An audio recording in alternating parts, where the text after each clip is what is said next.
சரிண்ணா. இப்போ வரைக்கும் வந்து பேராசிரியர் அருளினியன் வந்து வந்திருக்கிறாரு, அண்ணன் அதியமான் வந்திருக்கிறாரு. இதை தவிர வேற யாராவது வர்றதுக்கு வாய்ப்பு இருக்கா? சோழ மண்டலத்துல இன்னொரு 2 பேர் வராங்க. சரி. அதுல ஒருத்தர் படம்லாம் கூட வந்துருச்சு, அவர்கிட்ட பேசிட்டு இருக்காங்கன்றது. அவர் வரப்போறாரு. முன்னாடி இருந்த ஒரு மிக முக்கியமான பொறுப்பாளர் தான். இன்னொருத்தரும் பேசிட்டு இருக்காரு. கொங்கு பகுதியிலும் ஒரு 2 பேர் பேசிட்டு இருக்காங்க. பேர்கள் தேவைப்படும் போது, உறுதியாகும் போது அவங்க வரும்போது, ஏன்னா அவங்களுக்கும் எந்த சங்கடமும் சிக்கலும் நிச்சயமா கட்டாயம் வெளியாகல. கட்சி விட்டு போனதை செய்தி ஆக்கணும். இவங்க கட்சியில வந்து இணைஞ்சதை பத்தி வாயை திறக்கல. அதுதான், அதுக்கு தான் இவ்வளவு நேரம் விளக்கணும் இந்த ப்ராஜெக்ட பத்தி. இந்த ப்ராஜெக்ட்ல பல கைகள் எல்லாம் இவங்க எல்லாம் டீம் பார்ட்னர்ஸ் தான், அப்படிதான் இணைஞ்சிருக்காங்க. அது போலதான் ஊடகமும் இதுல. அதுல குறிப்பா சன் தொலைக்காட்சி குணசேகரன் வந்து முதன்மையான ஒரு கை. அவருக்கு என்ன தனிப்பட்ட முறையில நம்ம பெரியார எதிர்க்கிறோம்ல, சன் தொலைக்காட்சி காட்டுல சரி, கலைஞர் தொலைக்காட்சி காட்டுல சரி, புதிய தலைமுறை, நியூஸ் 18, நியூஸ் 7, அதாவது நியூஸ் 7 தமிழ், நியூஸ் தமிழ் 24/7, இன்னும் நிறைய பேர் இருக்காங்களே, இவங்களுக்குலாம் என்ன கேடு? இவங்களாம் ஏன் அதை காட்டல? அதுதான் எனக்கும் கேள்வி. இவங்களுக்கு என்ன நோக்கம்? அப்ப எல்லா இடத்துலயும் முதன்மை பொறுப்புகள்ல யார் வந்து உட்கார்ந்து இருக்காங்க? திராவிடர்கள். முதல் முறையா திமுக பேரை சொல்லிட்டாருன்னு கொண்டாடிட்டு இருக்காங்க அனில். பாருங்களேன், இதுக்கெல்லாம் ஒரு கொண்டாட்டம். ஏன்னா ஒரு கட்சி தொடங்கி ஒரு ஆண்டாவது, உங்க எதிரி யாரு, உங்க நட்பு சக்தி யாரு, அதெல்லாம் பேசணும்னா நேரா பேசி கட்சி பேரை சொல்லி பேச தெரியணும். அதுக்கான துணிவு இருக்கணும். அப்படி இல்லைன்னா கட்சி தொடங்கக்கூடாது. தொடங்கிட்டு ஒரு ஆண்டுக்கான கொண்டாட்டமும் நடத்திட்டு அதுக்கு பிறகு 1 மாசம் கழிச்சு பாத்தீங்களா முதல் முறையா திமுகன்னு பேர் சொல்லிட்டேன். இதெல்லாம் ஒரு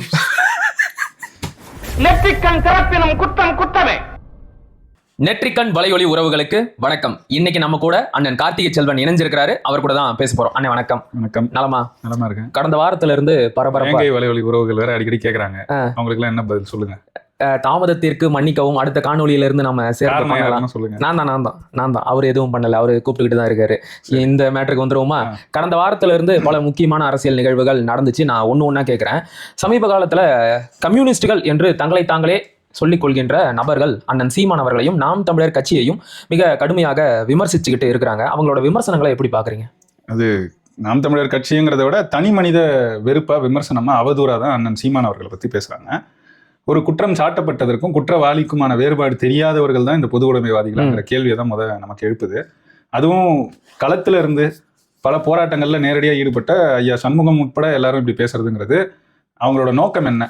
திமுக மனதை குளிர்விப்பதா? ஏன்னா திமுகவுக்கு வந்து நாம் தமிழரை திட்டினா அவங்களுக்கு உடனே அங்க அங்கீகாரம், அடையாளம் கிடைக்கும். அது வெறும் திமுக இல்ல, திராவிட கூடாரம் மொத்தத்துக்குமே அதான். நாம் தமிழர் கட்சியை திட்டி தொடர்ச்சியா யாராவது காணொலி போட்டாங்கன்னா அவங்களுக்கு அடுத்த ஆண்டு பெரியார் விருது கிடைக்கும். இந்த மாதிரி அங்கீகாரங்கள் கிடைக்கும். இந்த திராவிட கூடாரத்தின் அங்கீகாரத்தை எதிர்பார்த்து அடுத்து வரக்கூடிய சட்டமன்ற தேர்தலில் ஏற்கனவே உங்களுக்கு ஒதுக்கப்பட்டிருக்கிறது 6 இடங்கள். அந்த 6 இடங்களை இன்னும் கொஞ்சம் கூடுதலா கேட்டு வாங்குறதுக்காக அவங்க மனசை குளிர்விச்சா கிடைக்கும் அப்படிங்கிற நம்பிக்கையில இந்த மாதிரி செயல்பாடுகள்ல ஈடுபடுறாங்களா? இந்த மாதிரி கேவலங்கிட்ட பேச்சுக்களை பேசுறாங்களா அப்படிங்கிற கேள்விதான் நமக்கு வருது. அப்படி இருக்கதான் வாய்ப்பு இருக்கு. ஏன்னா அதை தாண்டி உங்களுக்கு வேற எதுவும் இல்லை. அது மட்டும் இல்லாம தமிழருங்கிற இந்த மண்ணுக்கான அரசியல அண்ணன் சீமானும் நாம் தமிழர் கட்சியும் வைக்கிறாங்க.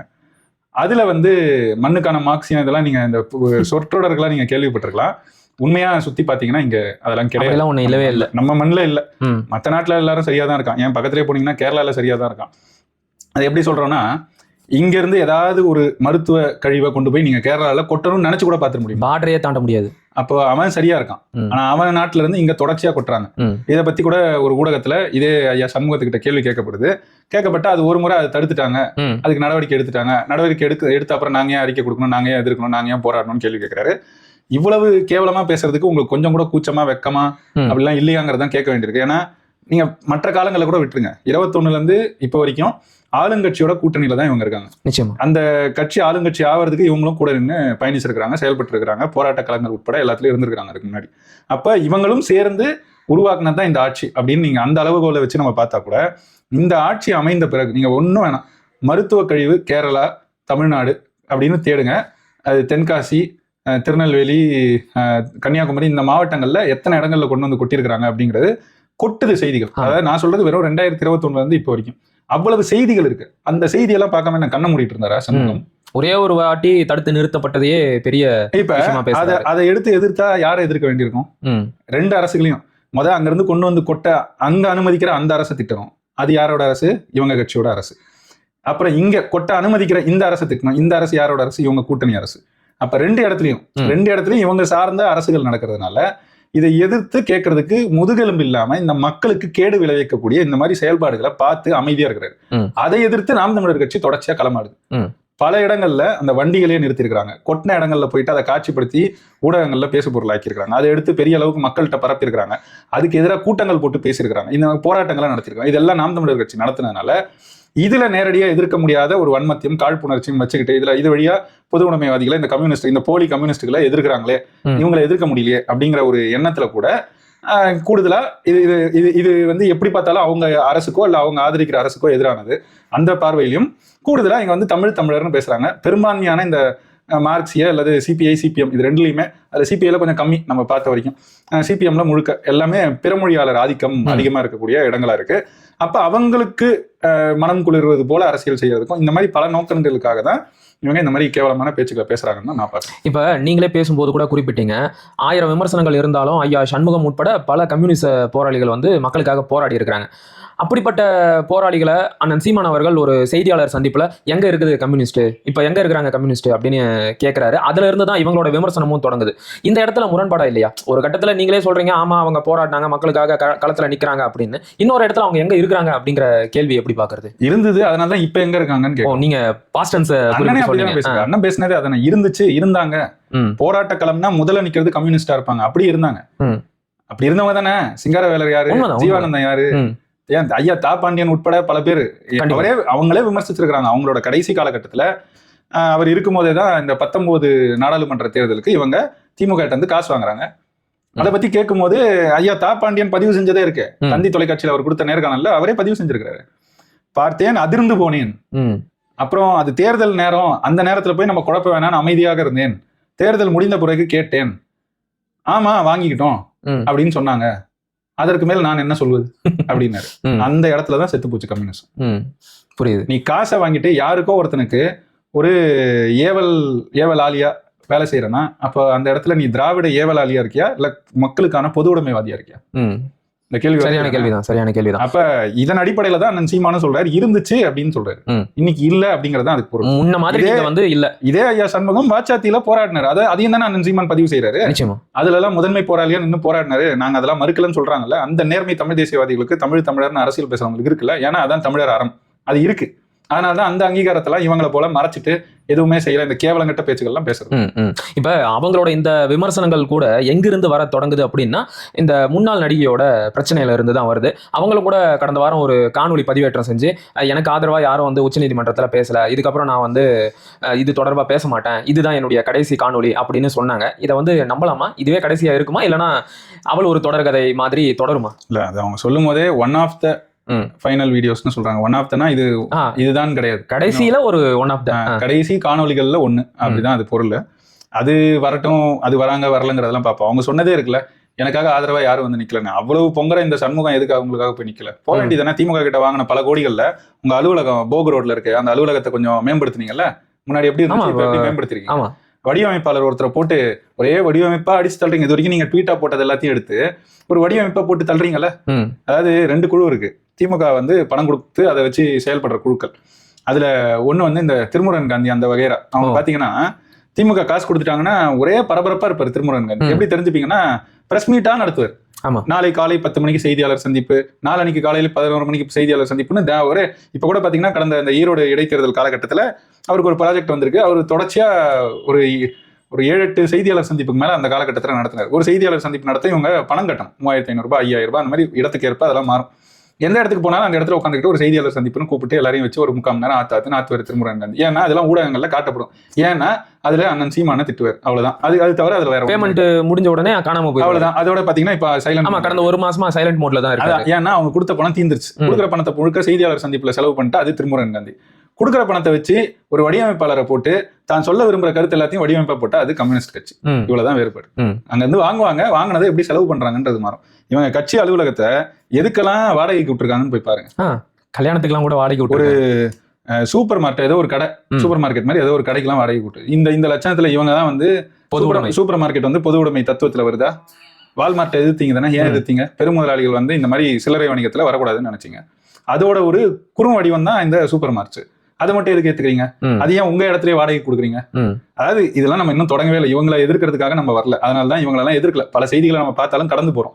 நாங்க எதிர்க்க வேண்டிய கட்சிகள் திமுக, அதிமுக, காங்கிரஸ், பாஜக, அவங்கள நாங்க எதிர்த்துக்கிறோம், நீ ஓரமா இல்லை அப்படின்னா நடுவுல இந்த கௌசிக் வந்தா அப்படின்னு வந்து நின்று நம்மள தேவையில்லாம பேச வைக்கிறது. இல்ல நாம அந்த நடிகை மேட்டருக்கே வந்துருவோமே, அது இன்னும் முடியல. நாம தான் செட்டில்மெண்ட் பேசுனதா சொல்றாங்க, அது உண்மையான அப்படி எதனா நடந்துச்சா? அந்த நீதிமன்றத்துல உச்சநீதிமன்றத்துல நடந்த காட்சியை கூட கொஞ்சோண்டு வெளியிட்டு நான் செய்திகளை பேசுறேன் மிக தெளிவா. அங்க என்னன்னா இதுல ஒரு பொய் பரப்புரை நடந்துச்சு. நாம் தமிழர் கட்சி தரப்புலயோ அண்ணன் சீமான் தரப்புலயோ போயிட்டு நாங்க செட்டில்மெண்ட் பேசிட்டு இருக்கோம், அதனால காலம் கொடுங்கன்னு கேட்டாங்கன்னா இந்த ஊடகங்கள்லாம் பதிவு செய்யும். அது அப்பட்டமான பொய். காணொலியோட அது ஆவணம் வெளியே இருக்கு. முதல்ல அந்த நீதியரசர் கேட்குறாங்க, அந்த அம்மா இருந்தாங்க இல்லையா, அவங்க தான் கேட்டாங்க நீங்க ஏதாவது செட்டில்மெண்ட் பண்ணலாமே அப்படின்னு கேட்கும்போது அவர் வந்தது அந்த வழக்கை குவாஷ் பண்ற அந்த கேஸ். அதை உயர்நீதிமன்றத்தில் அதை தடை கொடுக்கல, விசாரிங்கன்னு சொல்லிட்டாங்க. அதுக்கு எதிர்த்து அந்த குவாஷுக்கு ரிஜெக்ட் பண்ணாங்கல்ல, அதை எதிர்த்து தான் அந்த இதை உத்தரவை தடை செய்யறதுக்காக மட்டும்தான் அந்த வழக்கறிஞர் வந்தார். அதனால அவர் என்ன சொன்னாரு, I'm sure it should be heading towards that அப்படின்றது அவர் சொல்றது. பட் ஐ வில் டேக் இன்ஸ்ட்ரக்ஷன்ஸ்னு சொல்றாரு. அப்படின்னா என்னன்னா, அவருக்கு தெரியாது, நான் கேட்டு தெரிஞ்சுக்கிட்டு சொல்றேன், ஆனா அப்படி ஏதாவது செஞ்சுட்டு இருக்கணும்னு தான் நான் நம்புறேன் அப்படின்னு சொல்லிட்டு நான் கேட்டு தெரிஞ்சுக்கிறேன்னு சொல்றாரு. அதுக்கு பிறகு இன்னும் சில வாதங்கள் போகுது. எல்லாம் முடிஞ்சிட்டு கடைசி இவங்க போயிடுறாங்க. போகும்போது அவங்க சொல்றாங்க, கொஞ்சம் பார்த்து செட்டில் பண்ணி க்ளோஸ் பண்ணுங்க இதை அப்படின்னு சொல்றாங்க. சரிங்க ஓகே மேம் வி வில் டிஸ்கஸ்ங்கிற மாதிரி அவங்க சொல்லிட்டு வர்றாரு. இதுதான் நடந்தது. அவர் இதை சொல்லும் போதே பக்கத்துல இருந்து கூட அவருக்கு சொல்றாங்க, இல்ல பேச்சுவார்த்தைலாம் எதுவும் போகல. இது முடிஞ்ச உடனே அண்ணன் சீமான் இங்க செய்தியாளர் சந்திப்புல பேசுவதற்கு தகுதியற்ற வழக்குன்னு சொல்லிட்டார். அப்போ இதெல்லாம் என்ன சொல்லுது, பேச்சுவார்த்தை நடத்தப்படவில்லை. அவர் சொல்றதும் ஐ வில் கெட் இன்ஸ்ட்ரக்ஷன்ஸ் பண்ணிக்கிட்டு இருக்கணும்னு நம்புறேன், நான் கேட்டு தெரிஞ்சுக்கிறேன்னு சொல்றாரு. எனக்கு தெரியல, நான் அவங்க தரப்பு வழக்கறிஞர்களை கேட்கும்போது இல்லைன்னு சொல்லிட்டாங்க. இதுதான் இவ்வளவுதான் அந்த வழக்கு. அந்த வழக்கு அங்க நடந்தது இதுதான். ஆனா இதை எப்படிலாம் இங்க காமிச்சுக்கிட்டு இருக்காங்க. அதனால இங்கே செட்டில்மெண்ட்னு எதுவுமே இங்க பேசப்படலை. அப்ப செட்டில்மெண்ட்டுக்காக தான் இவங்க இப்படி செய்யறாங்கன்னா, ஏன்னா வழக்கு நாங்க செட்டில்மெண்ட்டுக்கு ரெடி இல்லை நான் சீமான் சொன்ன உடனே பின்வாங்கறத பாத்தீங்களா? அப்ப என்ன நடக்கும் அடுத்து? இதுக்கு சான்றுகள் இல்ல, ஆதாரங்கள் இல்லைன்னா என்ன நடக்கும்? யார் குற்றம் சாட்டினாங்களோ அவங்க தான் உள்ள போற மாதிரி இருக்கும். அப்போ இங்க கடுமையான நடவடிக்கை எடுக்கிறதுக்கான எல்லா முகாந்திரமும் இந்த வழக்குல இந்த புகார் கொடுத்தவங்க தரப்புக்கு தான் இருக்கு. அவங்க தான் தண்டிக்கப்படுறதுக்கு வாய்ப்பு இருக்கு. பேசின பேச்சுக்கள்லாம் இன்னும் எடுத்து அதெல்லாம் பேசவே இல்லை. இன்னும் வழக்காடு மன்றத்துல அதெல்லாம் கொண்டு போய் வச்சு எப்படி எல்லாம் பேசியிருக்காங்க கிட்டத்தட்ட கணக்கு பண்ணி சொல்றாங்க. 1000 காணொலிகள் வரைக்கும் வெளியிட்டு இருக்காங்க. அதுல கட்டாயமா 600 காணொலிக்கு மேல 1000 வரைக்கும் இருக்குங்கிற மாதிரி சொல்றாங்க. அதாவது இவங்க பேசினது, இவங்க முகநூல்ல வெளியிட்டுட்டே இருந்தது, அதுக்கு பிறகு ஊடகங்கள்ல பேசினது, அதுக்கு பிறகு ஒரு காலகட்டத்துல இவங்க பேசி ஊடகங்களுக்கு அனுப்பிடுறது, அப்புறம் ஊடகங்கள் அதை வெளியிடுறது, இது எல்லாத்தையும் கணக்கு போட்டு மொத்தம் 1000 வரைக்கும் இருக்குங்கிறாங்க. குறைஞ்சது இவங்க முகநூல்ல பதிவிட்டது அதெல்லாம் கணக்கு பண்ணா ஒரு 600 கிட்ட இருக்குங்கிறாங்க. 600 காணொலிகள் இதை எடுத்து போட்டு அதுல என்னென்னலாம் இவங்க அண்ணன் சீமான அவர் குடும்பத்தெல்லாம் கேவலமா பேசியிருக்காங்கன்னு போட்டு வெளியே வரும்ல. எப்படியும் வழக்கு வரைக்கும் போயிருச்சுன்னா வருச்சுன்னா நீதிமன்றத்துல எடுத்துட்டு போய் வச்சா என்ன நடக்கதான் போகுது. பொய் குற்றச்சாட்டு சுமத்தினவங்களுக்கு தான் தண்டனை கிடைக்கும். அது மட்டும் இல்லாம இந்த பேச்சு அவதூறு பேச்சுக்கள்லாம் நிறைய இருக்கு, அதெல்லாம் சேர்த்து தண்டனை கிடைக்கும். ஓகே, அடுத்த மிக முக்கியமான ஒரு நிகழ்வு அப்படின்னா, கட்சியை விட்டு விலகிய பல முக்கிய நிர்வாகிகள் இப்ப மறுபடியும் நாம் தமிழர் கட்சியில இணையறத பார்க்க முடியுது. இதை எப்படி பாக்குறீங்க? எப்படி பாக்குறோம்னா, மீண்டு வராங்க அவ்வளவுதான். இல்ல, ஒரு பக்கம் கட்சியில இருந்து பல பேர் வெளியேறதையும் பார்க்க முடியுது. அதே நேரத்துல பழைய ஆட்கள், பழைய நிர்வாகிகள் மறுபடியும் கட்சிக்குள்ள வராங்க. இதை எப்படி புரிஞ்சுக்கிறதுன்னு நான் கேட்கிறேன். வெளியே போறவங்க யாருன்னு நீங்க பார்க்கணும். எல்லாருக்கும் ஒரே அளவுகள் கூட நம்மளும் வைக்கல. போற எல்லாருமே ஏதோ ஒரு திட்டத்தோட, ஒரு நோக்கத்தோட அப்படிதான் போறாங்கன்னா நம்ம சொல்லலை. ஆனா போறவங்கல்ல நிறைய பேர் அப்படி போறது நமக்கு தெரியுது. ஏன்னா முன்னாடி வெளியேறினவங்களுக்கும் இந்த காலகட்டத்தில் வெளியேறினவங்களுக்கும் நிறைய வேறுபாடு உண்டு. முன்னாடி வெளியேறினவங்க பெரும்பாலும் அதிமுகவுக்கு போகாம ஏதோ ஒரு தமிழரோ இல்லை மற்ற கட்சிகளில் இணைஞ்சு அப்படி இருந்தாங்க, இல்லை தனியாக இயக்கம் கட்சின்னு வச்சு பயணிச்சிருக்காங்க.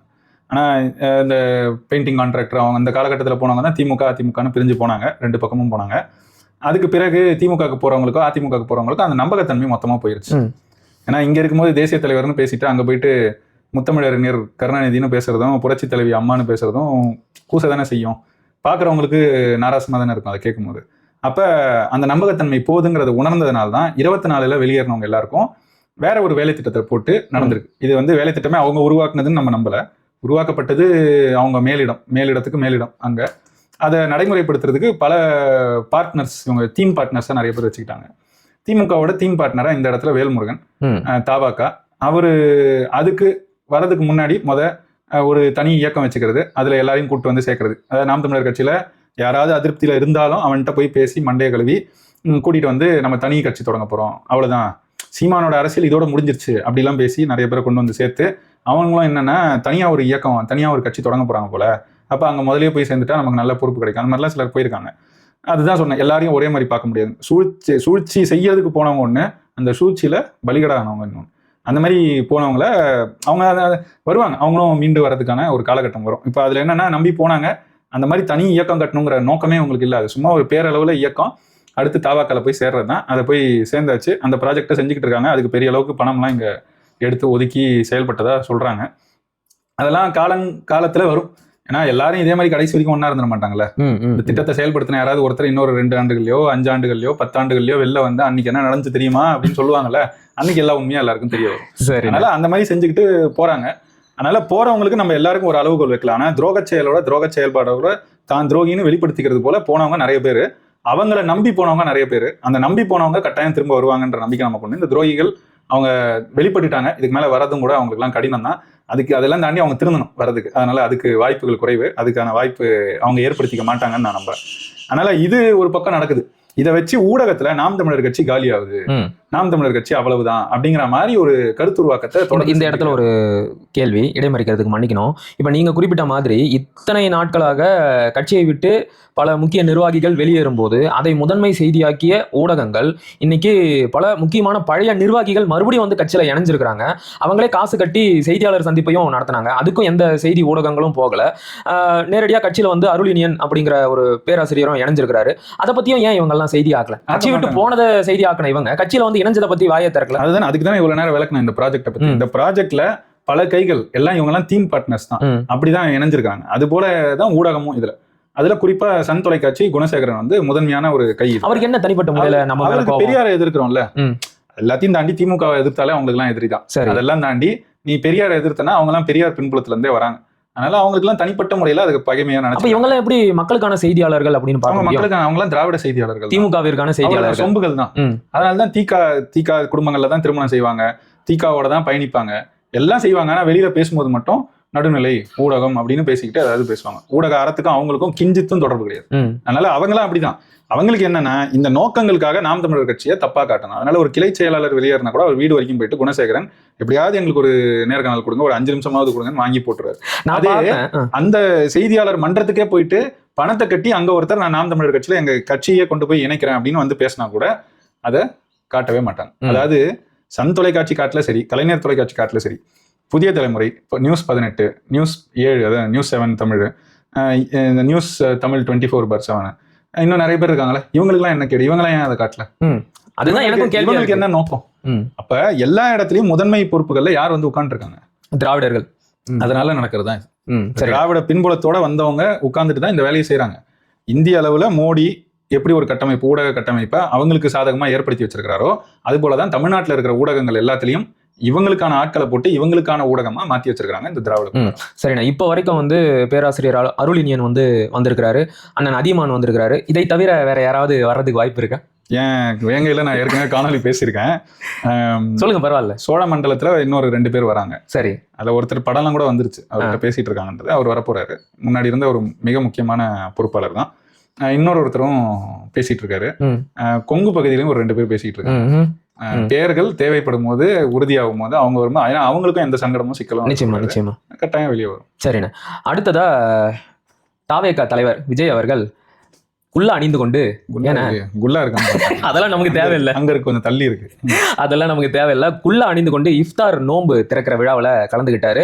அதோட சேர்த்து இன்னொரு கேள்வியும் என்னன்னா, நேற்றைக்கு மகளிர் தினம். அந்த மகளிர் தினத்துல ஒரு காணொலியும் வெளியிட்டு இருக்கிறாரு. அதுல முதல் முறையா தன்னுடைய அரசியல் எதிரியான திமுகவோட பேரை சொல்லியிருக்கிறாரு. இதையெல்லாம் மொத்தமா எப்படி பாக்குறீங்க? முதல் முறையா திமுக பேரை சொல்லிட்டாருன்னு கொண்டாடிக்கிட்டு இருக்காங்க அனில். பாருங்களேன், இதுக்கெல்லாம் ஒரு கொண்டாட்டம். ஏன்னா ஒரு கட்சி தொடங்கி ஒரு ஆண்டாவது, உங்க எதிரி யாரு, உங்க நட்பு சக்தி யாரு, அதெல்லாம் பேசணும்னா நேரா பேசி கட்சி பேரை சொல்லி பேச தெரியணும். அதுக்கான துணிவு இருக்கணும். அப்படி இல்லைன்னா கட்சி தொடங்கக்கூடாது. தொடங்கிட்டு ஒரு ஆண்டுக்கான கொண்டாட்டமும் நடத்திட்டு அதுக்கு பிறகு 1 மாசம் கழிச்சு பாத்தீங்களா முதல் முறையா திமுகன்னு பேரை சொல்லிட்டேன். இதெல்லாம் ஒரு இன்னும் ஒரு ஆண்டுல தேர்தல் வரப்போகுதுடா. தேர்தலை சந்திக்கும் போது கட்சி பேரை சொல்லாம யாரை பத்தி சொல்லுவீங்க? நீங்க என்ன செய்வீங்கன்றத சொல்லணும். அதை தாண்டி இங்க யார் அதெல்லாம் செய்யல, எதனால நீங்க வரீங்கன்றத சொல்லும் போது கட்டாயம் இது வரைக்கும் ஆண்ட கட்சிகளை வந்து நீங்க விமர்சனம் செஞ்சுதான் ஆகணும். அப்ப நாங்க பேரை சொல்ல மாட்டோம்னா எப்படி விமர்சிப்பீங்க? அது இதெல்லாம் வந்து அவங்க தான் புரிஞ்சுக்கணும், அவங்க தான் சிந்திக்கணும். இருந்தாலும் சிரிப்பா தான் இருக்கு. அது கண்டிப்பா சிரிப்பா தான் இருக்கு, சிரிப்பு அரசியலா இருக்கு. அடுத்ததான் இந்த இஃப்தார் நோம்புக்கு வந்துருவோமே. இவருக்குள்ள அணிந்து கொண்டு இஃப்தார் நோன்பு திறந்தாரு. இஸ்லாமியர்களில் ஒருவராக நான் இருக்கிறேன் அப்படிங்கிறத காட்ட முயற்சி பண்றாரா, இல்ல இந்த அரசியலை எப்படி பாக்குறீங்க? இவர் வராருன்னு சொல்லும் போதே எனக்கு தெரியும், இந்த 90கள்ல நானும் வளர்ற பருவத்துல பார்த்த படம் தான் அது. அந்த சந்திரலேகா அந்த பாட்டை கொண்டு வந்துருவானுங்களா இன்னைக்கு அப்படின்னு நினைச்சா, உடனே எடிட்டை போட்டு அந்த பாட்டை போட்டு எல்லா பக்கமும் அதை பரப்பி விட்டாங்க. அதுல அவருக்கு போய் கலந்துக்கிறதுக்கு முன்னாடி ஏஐ ஜென்ரேட்டட் போட்டோ அவருக்கு குல்லா வச்சு இது பண்ணி வெளியிட்டு இருந்தாங்க. இதெல்லாம் நடந்துச்சு ஒரு பக்கம். ஆனா அங்க போயிட்டு அது பெரிய பேசு பொருளா வரும்னு பார்த்தா ஒரு பெரிய கேலி பொருளாயிட்டார். ஏன்னா முன்கூட்டியே அவருக்கு சரியான பயிற்சி கொடுக்கல. ஏன்னா ஆதவ அர்ஜுன் இருக்கிறதுனால நான் என்ன நினைச்சேன், நிகழ்ச்சி இப்படித்தான், நீ இந்த நேரத்துல இதை செய்வாங்க, இந்த நேரத்துல இது செய்வாங்க அப்படின்னு. ஏன்னா நிகழ்ச்சி நடத்துறவர் தானே ஆதவ அர்ஜுன், அது சரியா நடத்துவாரு, அதனால இதெல்லாம் சரியா பயிற்சி கொடுத்து கூப்பிட்டு வருவாருன்னு நினைச்சேன். ஆனா அது நடக்கல. அது கெடு வாய்ப்பா பாத்தீங்கன்னா இது எதையுமே அவர் சரியா சொல்லி கொடுக்கலையா, இல்ல இவர் மறந்துட்டாரான்னு தெரியல. அங்க போயிட்டு எல்லாரும் செய்யும் போது இவர் கொஞ்சம் ஒரு 5 நொடி பின்னாடியே செஞ்சுக்கிட்டு இருந்தாரு எல்லாத்தையும். கொஞ்சம் சிரிப்பா தான் இருந்துச்சு. அதுல என்னன்னா எல்லாத்தையும் தாண்டி உணர்வா பங்கெடுக்கிறங்கிறதுல நம்ம இன்னும் பெரிய குறைபாடை பார்க்கல. ஆனா அந்த ஒரு நாள் போயிட்டு குல்லா போட்டுட்டா நீ இஸ்லாமியருக்கான ஆளு, இஸ்லாமியர்கள்லாம் உங்களுக்கு ஆதரவு தெரிவிக்கணும், உங்களுக்கு வாக்கு செலுத்தணும் அப்படின்ற எண்ணம் இருக்குல்ல, அந்த எண்ணம் ரொம்ப பிழையானதுன்றதுதான் நம்மளோட கருத்து. நீங்க எதையும் மாத்திக்கணும் இல்ல, அவங்க போய் குல்லா போட்டாதான் நீங்க அவங்க உணர்வுல பங்கெடுக்கிறீங்கன்னு இல்ல, அவங்களுக்கான சிக்கல்கள் வரும்போது அவங்களோட குரலா ஒலிக்கணும். அதுதான் உண்மையிலே அவங்களோட உணர்வா இருக்கிறீங்க, உறவா இருக்கிறீங்கன்றதை காட்டும். அது மாதிரி அண்மை காலத்துல வந்த ஒரு சிக்கல் திருப்பரங்குன்ற சிக்கல் தான். அந்த சிக்கந்தர் தர்கா அந்த சிக்கல்ல வாயவே திறக்கல விஜய். இது வரைக்கும் ஒண்ணுமே பேசல, அமைதியா இருந்துட்டாரு. இந்த ஓராண்டு கொண்டாட்டத்துல அந்த மேடையிலாவது பேசுவாருன்னு எதிர்பார்த்தோம், அங்கேயும் பேசல.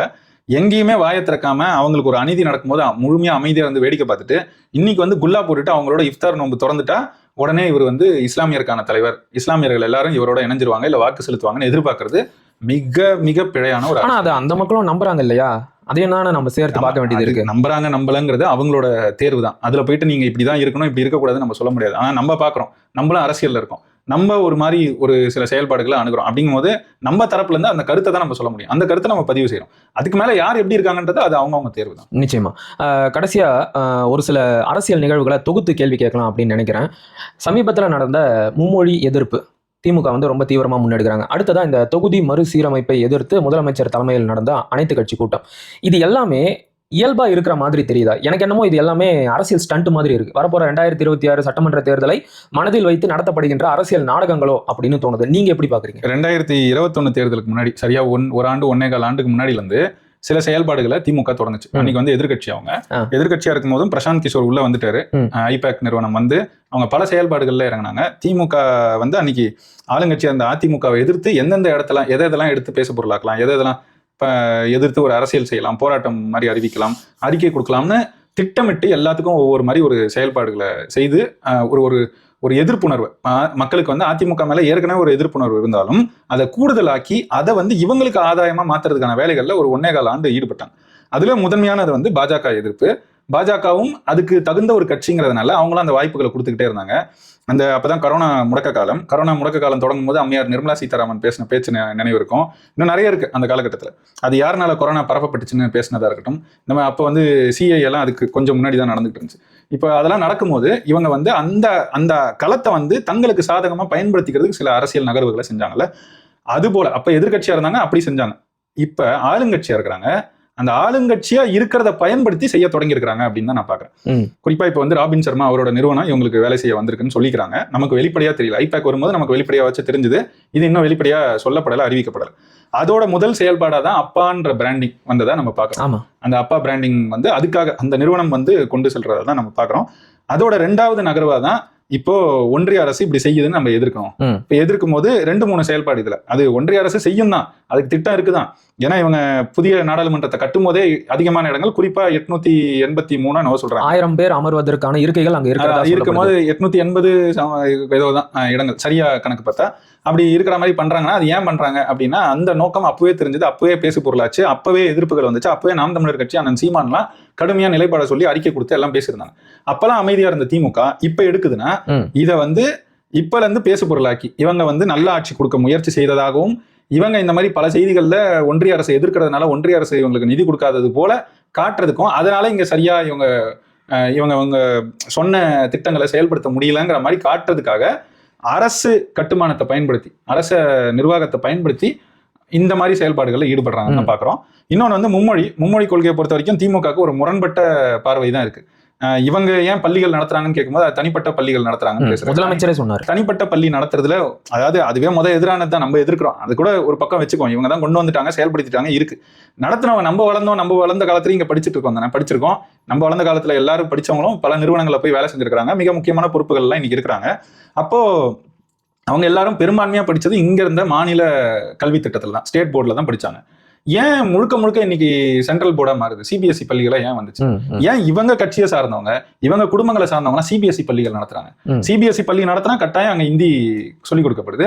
சொல்லிக் கொடுத்துட்டு அப்புறம் நீ வந்து இந்தி எதிர்ப்பண்ணா எப்படின்னு கேட்டா, அது தனிப்பட்ட பள்ளி நடத்துறாங்க, அது சிபிஎஸ்இ பள்ளி, அதனால இந்தி கத்து தரோம்னா இப்படி ஒரு பேச்ச பேசுறதுக்கு கேவலமா இல்ல முதலமைச்சருக்கு? தொழில் வேற அரசியல் வேற. அப்ப எதுக்கு நீ இதெல்லாம் பேசுற? உனக்கும் அதை கட்டாயப்படுத்துறன்னு சொல்றவனுக்கும், அவன் கட்டாயப்படுத்தினால நடைமுறைப்படுத்துறதுக்கு பள்ளிகளை தொடங்கி அதுல இந்தி சொல்லிக் கொடுக்குற உனக்கும் என்ன வேறுபாடு? நீ அவனோட பங்காளி தானே இதுல. நிச்சயமா அவனோட நோக்கத்தை நீ தான் செயல்படுத்திக்கிட்டு இருக்க. மறைமுகமா நீ தான் செயல்படுத்திக்கிட்டு இருக்க. நேரடியா தான் இதுல மறைமுகம், நேரடியா செயல்படுத்திக்கிட்டு இருக்க. நீ ஸ்டேட் போர்டு நடத்து, ஸ்டேட் போர்டு பள்ளி நடத்த சொல்லு. உங்க கட்சி சார்ந்தவங்கள, நம்ம கட்சி சார்ந்தவங்க பள்ளி வச்சிருக்கீங்களா வச்சுக்கோங்க, ஆனா ஸ்டேட் போர்டு தான் வச்சிருக்கணும்னு சொல்ல முடியும் தானே? நிச்சயமா சொல்ல முடியும். நீங்களே, அதாவது நான் எப்படி பாக்குறேன், இவங்க மாநில அரசு நடத்துறாங்க, இவங்க கட்சியை சார்ந்தவங்களே மாநில கல்வி திட்டத்தை பின்பற்றல, ஒன்றிய சிபிஎஸ்இ பள்ளிக்கூடங்களை நடத்துறாங்கன்னா அப்ப இவங்களே ஸ்டேட் போர்டை மதிக்கலன்னு தானே அர்த்தம்? ஆமா, மாநில கல்வி திட்டத்தை மதிக்கலன்னு தானே அர்த்தம். இவங்க கொண்டு வந்த பாடத்திட்டத்தை இவங்களே வந்து மதிக்கல, புறக்கணிக்கிறாங்க. ஒன்றிய பாடத்திட்டத்தை எடுத்துக்கிட்டு அப்புறம் இவங்க போயிட்டு கேந்திர வித்யாலயா, நவோதயா இதெல்லாம் எதிர்க்கிறோம்னு சொல்றது வந்து வெறும் வெற்று வாய் வார்த்தைகள் தான். இவங்க என்னைக்குமே நம்ம ஈவேராவை எதிர்க்கும் போதும் சொல்லுவோம்ல, சும்மா ஆரிய எதிர்ப்பு பேசிக்கிட்டு உண்மையில ஆரியத்தை எதிர்க்கல. பல பேரோட கூட்டாளியா இருந்தாரு. இவர் விடுதலை அரசியல் பேசுவார், ஆனா என்றைக்கும் அதிகாரத்துல யார் இருக்காங்களோ அவங்க பக்கத்துல இருந்துக்குவாரு. இது போல ஒரு செயல்பாடு தான் இது. நாங்க வந்து மும்மொழி கொள்கையை எதிர்க்கிறோம் அப்படியே அவங்க சொல்றது மும்மொழி கொள்கை, இவங்க எதிர்க்கிறது இந்தி திணிப்பை. அதுல 3வது மொழியா இந்தி தான் கட்டாயம் கொண்டு வரப்படும்ன்றது நமக்கு அந்த புரிதல் இருக்கு, அதனால அது சரி, அது ஒரு வகையில. ஆனா அதை எதிர்க்கிறதுக்கான எந்த தார்மீகமும் உங்களுக்கு இல்லை அப்படிங்கிறது தான் நம்ம இவங்களை பார்த்து சொல்ல வேண்டியிருக்கு. முழுக்க அரசியல் நோக்கங்களுக்காக 2026க்கான திட்டமிடல், முன் திட்டமிடலுக்கான வேலைகளாக தான் இந்த செயல்பாடுகள்லாம் பார்க்கணும். சரி, இறுதி கேள்வினா, ஐயா சுப வீரபாண்டியன் அவர்கள் சமீபத்தில் ஒரு வலையொலிக்கு பேட்டி கொடுத்தாரு.